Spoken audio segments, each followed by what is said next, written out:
1장 9절로 11절 말씀. 마가복음 1장 9절로 11절 말씀 우리 같이 3절이니 합독하도록 하겠습니다. 시작. 그때 예수께서 갈릴리 나사렛으로부터 와서 요단강에서 요한에게 세례를 받으시고 온 물 위에 올라오시되 하늘에 갈라진가 성령이 비둘기같이 자기에게 내려오심을 보시니 하늘로부터 소리가 나서 너는 내 사랑하는 아들이라 내가 너를 기뻐하노라 하시니라. 아멘. 기도합니다. 하나님 아버지 감사합니다. 이 시간 말씀들을 때 깨닫게 하시고 이 말씀으로 살아가게 하시옵소서. 예수님의 이름으로 기도합니다. 아멘. 같이 합시다. 치유와 회복되어 세계를 품자. 올해 말씀의 제목도 한번 같이 할까요? 예수님의 삶의 중심은 하나님의 뜻이었다.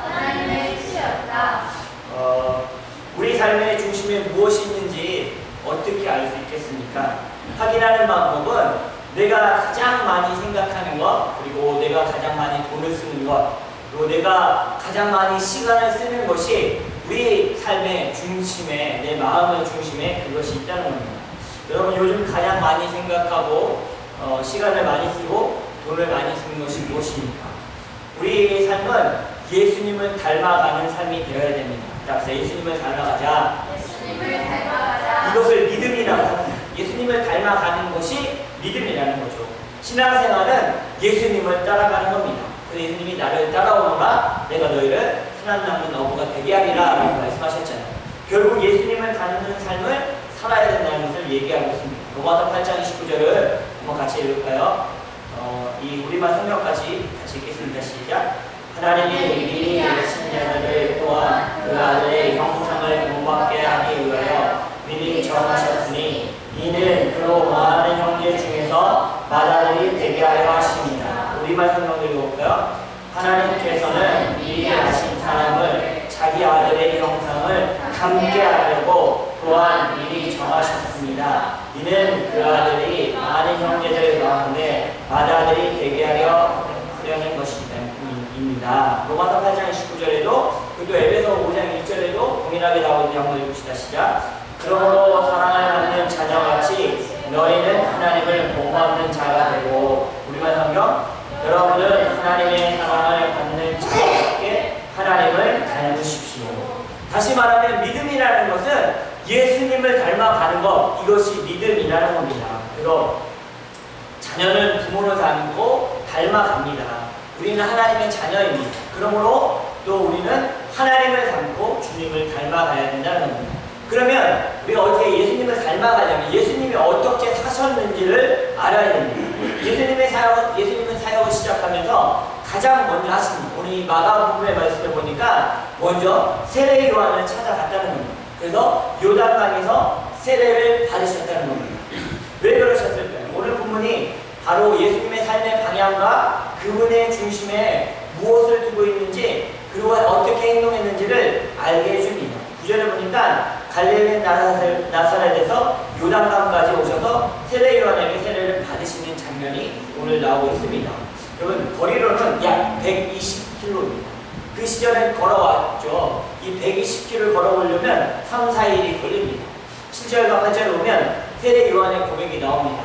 나는 예수님의 길을 준비한 자이고 그분의 신발끈을 풀기도 감당하지 못한다라는 표현이 있습니다. 이 말은 뭐냐면 중동에서는 집안을 방문하면 손님을 방문하면 신발을 벗겨주고 발을 닦아주는 사람이 있습니다. 그 사람은 누구냐면 종들 중에서 가장 낮은 사람이 그 일을 합니다. 근데 이 세례요한은 예수님한테 내가 이 신발끈을 풀게도 내가 그 천한 종보다도 더 낫기 때문에 할 수 없습니다 라고 고백을 합니다. 여러분 근데 한번 반대로 생각해 보십시오. 하나님의 아들이신 예수님이 창조물인 사람에게 세례를 받는다. 참 엄청난 일이죠. 예수님의 삶 한마디로 겸손과 성림이라는 거죠. 다시 말하면 예수님이 여기 우리 교회에 오셔서 우리한테 나를 위해서 안수기도 해줘. 이게 말이 됩니까? 말이 안 되죠. 근데 예수님이 세례 요한에게 세례를 요구하셨다는 겁니다. 자, 마태복음 3장 13절과 15절 말씀을 제가 한번 읽겠습니다. 이때 예수께서 갈릴리로부터 요단강에 이르러 요한에게 세례를 받으려 하시니 요한이 말려 이르되 내가 당신에게서 세례를 받아야 할 터인데 당신이 내게로 오시나이까. 예수께서 대답하여 이르시되 이제 허락하라. 우리가 이와 같이 하여 모든 의를 이루는 것이 합당하니라 하시니 이에 요한이 허락하는지라. 이건 다시 말하지만 이게 말이 안 되는 얘기죠. 하나님의 아들 예수님이, 신이신 예수님이 인간에게 세례를 받는다? 근데 예수님은 뭐라고 말씀하시냐면 15절에 이제 허락하라. 우리가 이같이 하여 모든 의를 이루는 것이 합당하니라. 하나님의 뜻을 이루는 것이 합당하다 라고 말하는 겁니다. 이 마태복음 11장 29절 한번 같이 읽을까요? 시작. 나는 마음이 온유하고 겸손하니 나의 멍에를 메고 네게 배우라. 마가복음 10장 45절 한번 읽을까요? 시작. 인자가 온 것은 섬김을 받으려 함이 아니요 도리어 섬기려 하고 자기 목숨을 많은 사람의 대속물로 주려 함이니라. 결국 우리가 예수님을 닮아가는 삶을 살아야 되는데 그 예수님의 삶은 어떤 삶이었냐면 오늘 계속 말씀해 주시지만 겸손과 섬김이라는 겁니다. 겸손과 섬김을 배우자. 이것이 바로 우리가 예수님을 닮아가는 믿음의 생활을 하는 가장 중요한 이유 그리고 우리 목표가 되어야 된다는 겁니다. 15절에 이제 허락하라. 우리가 이와 같이 하여 모든 일을 이루는 것이 합당하니라. 예수님은 자신의 위치와 그리고 인기와 자존심을 세우는 것보다 하나님의 뜻을 이루는 것을 마음의 중심에 두셨다는 겁니다. 하나님의 뜻을 계속 묵상하고 생각하면 교만했던 마음이 겸손해질 수밖에 없습니다. 예수님의 마음을 배우면 겸손과 섬김을 할 수 있다는 겁니다. 예수님의 삶의 중심은 하나님의 뜻이었다는 겁니다. 오늘 한번 고백할까? 예수님의 삶의 중심은 하나님의 뜻이었다. 그러니까 우리 예수님을 따라가는 사람들 아닙니까? 그럼 우리의 삶의 중심도 무엇이어야 돼요? 하나님의 뜻이 먼저 되어야 된다는 거예요. 이 땅에 오셔서 생을 마감하는 그 순간까지 오로지 주님은 하나님의 뜻을 이루는 것이 그 생애의 목적이었고 목표였고 그것을 향해 가셨다는 거예요. 마가복음 14장 36절에도 이렇게 말씀하고 있습니다. 이르시되 아빠 아버지여 아버지께서는 모든 것이 가능하오니 이 잔을 내게서 옮기시옵소서. 그러나 나의 원대로 마옵시고 아버지의 원대로 하옵소서 하시고 다시 나의 원대로 마옵시고 아버지의 원대로 하옵소서. 예수님이 십자가 고난을 지시기 전에 피하고 싶은 마음이 있었다는 거죠. 그러나 결론적으로 고백했던 건 무엇입니까? 하나님의 뜻대로 되기를 원합니다. 천사를 동원해서 잡으러 온 군대를 다 물리칠 수 있지만 그렇게 하시지 않았다는 거예요. 하나님의 뜻이 자신의 뜻보다 먼저이셨기 때문입니다. 우리의 기도의 내용도 보면 때로는 이렇게 하잖아요. 뭐 이것도 구하고 저것도 구하고 하나님 이렇게 되기를 원해요. 구하지만 결국 계속 기도하다 보면 하나님의 뜻이 무엇이죠? 하나님의 뜻이 이루어지기를 원합니다 라고 기도해야 된다는 겁니다. 그래서 늘 제가 하는 얘기 중에 이렇게 말하죠. 기도는 내 뜻으로 시작해요. 하나님으로 끝나는 것이 기도예요. 우리 내 뜻으로 시작할 수 있어요. 내 필요한 물질을 구할 수 있고 직장을 구할 수 있습니다. 그러나 결론적으로 마지막 기도는 그러나 하나님의 뜻을 이루어주세요 라고 기도해야 된다는 겁니다. 예수님의 삶의 중심은 하나님의 뜻을 이루는 것이었습니다. 십자가에 고난과 고통을 당하시고 숨지기 전에 다 이루었다라고 하시면서 돌아가셨습니다. 어떤 걸 다 이루셨어요? 하나님의 뜻과 계획을 다 이루셨다는 겁니다. 그러면 우리는 이 땅을 살아갈 때 예수님을 믿는 자로 예수님을 따라가는 자로 살아가는데 우리의 목표와 뜻은 무엇이어야 됩니까? 바로 하나님의 뜻을 따라가야 된다는 것입니다. 우리 교회도 하나님 앞에 올려드리고 어떻게 하는 것이 하나님의 뜻이 무엇인지 계속 묻고 따라가야 된다는 겁니다. 왜냐하면 하나님의 뜻이 어떤 것보다 먼저이기 때문입니다. 그러자 오늘 본문 11절에 이렇게 말씀하고 있습니다. 따라서 하늘로부터 소리가 나기를 너는 내 사랑하는 아들이라 내가 너를 기뻐하노라 하시니라. 예수님을 보시면서 하나님이 기뻐하셨다. 내 사랑하는 아들이다 라고 하면서 기뻐하셨어요. 예수님이 공생애를 시작하는 하나님이 공생애를 시작한 예수님에게 하나님의 아들이심을 선포해 주셨어요. 우리가 마가복음을 시작하면서 그런 얘기를 했죠. 마가복음의 주제는 뭐냐면 예수님이 하나님의 아들이시다, 메시아이시다 라는 것을 증명하고 계속 선포하고 있다고. 그것이 마가복음 1장 복음의 시작, 예수 그리스도의 세계라. 이 말씀이 바로 이 복음은 예수 그리스도이시다라는 것을 하나님이 직접 선포하고 계시고, 또 이 세례요한, 이 증언자 세례요한을 통해서 구약에 일어난 대로 바로 예수님이 하나님의 아들이심을 증명하고 있다고 이 마가복음은 계속 말하고 있는 것입니다. 그러면서 너는 내 아들이다 하나님께서 말씀하시면 누가 딴죄를 걸겠습니까? 하나님이신 아버지 하나님이 예수님은 내 아들이야 라고 했는데 누가 당신 아들 아니야 라고 말할 사람이 누가 있냐.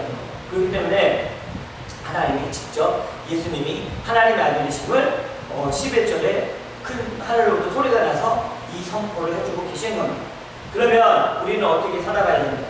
우리도 하나님의 자녀, 예수님을 닮아가는 사람들입니다. 로마서 8장 29절 한번 읽을까요? 로마서 8장 29절 시작.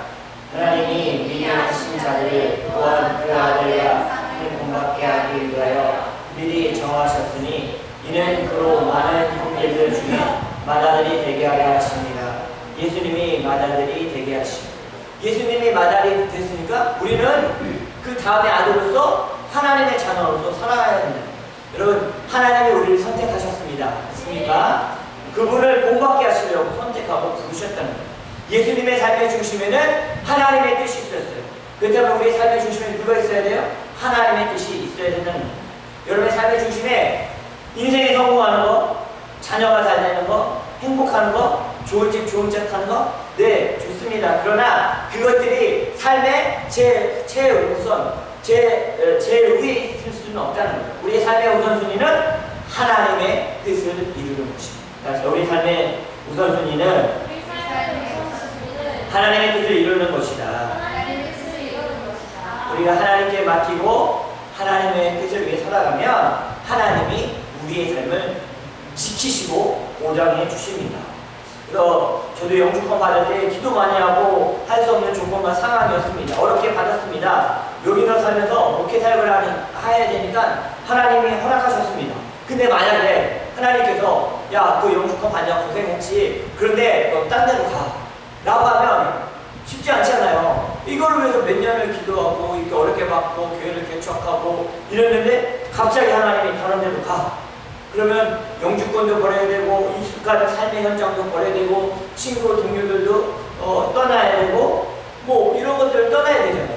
그런데 그것이 하나님의 뜻이라면 순종해야 되지 않겠습니까? 여러분에게 난 여기 살고 싶지 않은데 여기 계속 살아. 하나님 그러면 살아야죠. 그게 하나님의 뜻이에요. 근데 갑자기 저 시골로 가. 뭘 해?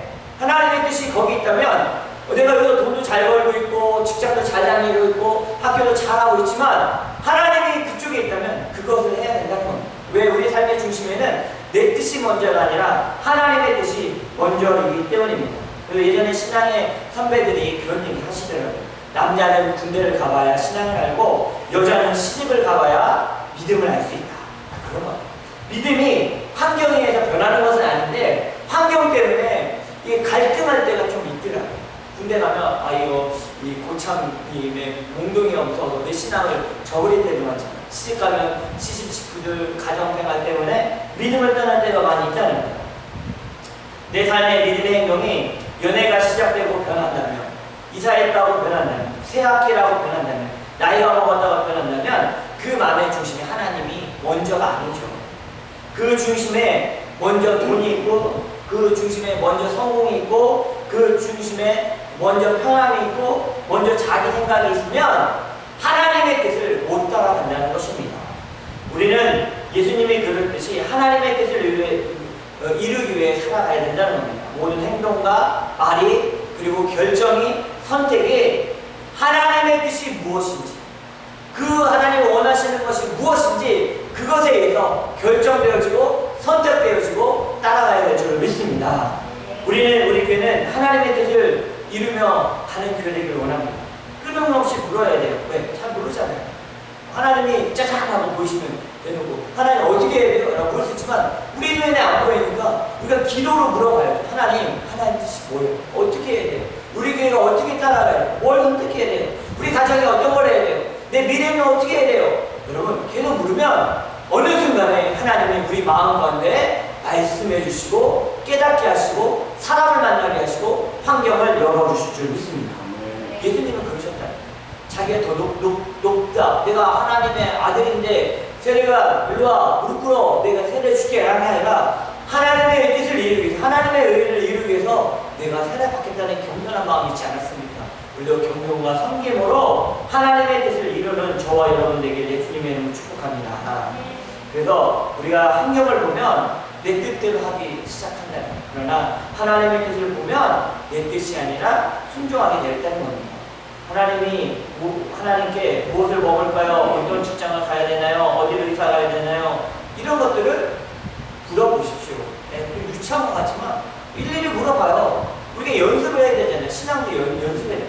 이게 연습이 되어지면 자연스럽게 하나님의 뜻이 들리고 하나님의 원하는 게 뭔지 알아지기 시작한다는 거예요. 모를 때는 그냥 기초부터 하나씩 물어보는 거죠. 예, 그래서 우리가 하나님의 뜻을 따라갔으면 좋겠습니다. 하나님의 뜻대로 살아가는 저와 여러분 되시길 예수님의 이름으로 축복합니다. 주가 보이신 생명의 길 같이 한번 찬양할까요? 주가 보이신